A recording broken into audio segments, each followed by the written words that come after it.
এখন বাসায় বসেই খুব সহজেই তৈরি করে ফেলতে পারবেন কোরিয়ান স্টাইল ফ্রাইড চিকেন, যেমনটা আমি আজকে তৈরি করেছি। চলুন দেখে নেওয়া যাক।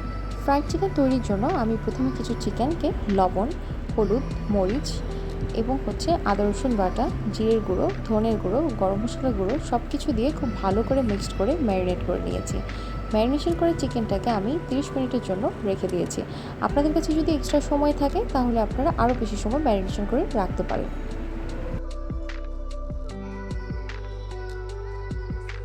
এরপর প্যানে তেল গরম করে সবগুলো চিকেনকে আমি ভাজতে চলে যাব। এখানে তেলটা অনেক বেশি গরম করে নিতে হবে এবং মিডিয়াম আঁচে চিকেনগুলোকে আস্তে আস্তে ভাজতে হবে। এই ফ্রাইড চিকেনটা কিন্তু খেতে বেশ মজা হয়, তাই বানানোর সময় অবশ্যই একটু বেশি করে বানাবেন, আদারওয়াইজ একই দিনে 2বার বানাতে হবে। যাই হোক, এভাবে বেশ খানিকটা সময় নিয়ে আমি উল্টে পাল্টে চিকেনগুলোকে আস্তে আস্তে করে ভেজে নিলাম। চিকেনগুলো এ পর্যায়ে ভেজে নেওয়া হয়ে গেলে তারপর নামিয়ে ঠান্ডা করে এরপর কিন্তু চিকেনগুলোকে সেকেন্ড টাইম আরেকবার ফ্রাই করে নিতে হবে।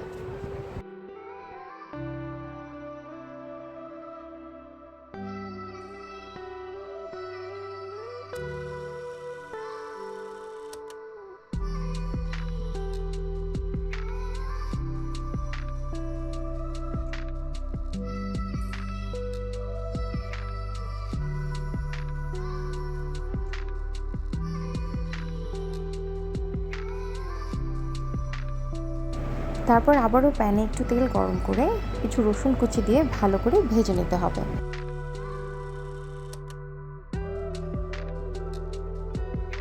এখন 2 চা চামচ মধু, 2 টেবিল স্পুন চিলি সস এবং 1 টেবিল স্পুন টমেটো সস খুব ভালো করে মিশিয়ে নেব। মিশিয়ে নেওয়ার পর এই রসুনগুলো ভাজা হয়ে গেলে এর মধ্যে আমি সবগুলো সস দিয়ে আবারও ভালো করে নেড়ে চেড়ে দেবো। এ পর্যায়ে চুলার আঁচটা একদমই কিন্তু লো হিটে রাখতে হবে। এই চিকেনটা কিন্তু খেতে একটু স্পাইসি হয়, তাই ঝালের টেস্ট অনুযায়ী আপনারা চিলি সসটা কিন্তু চাইলে বাড়িয়ে কিংবা কমিয়ে নিতে পারেন। এখন আর খুব বেশি সময় রান্না করতে হবে না, 3 থেকে 4 মিনিট এভাবে নেড়ে চেড়ে রান্না করে আমি চিকেনগুলোকে নামিয়ে নেব।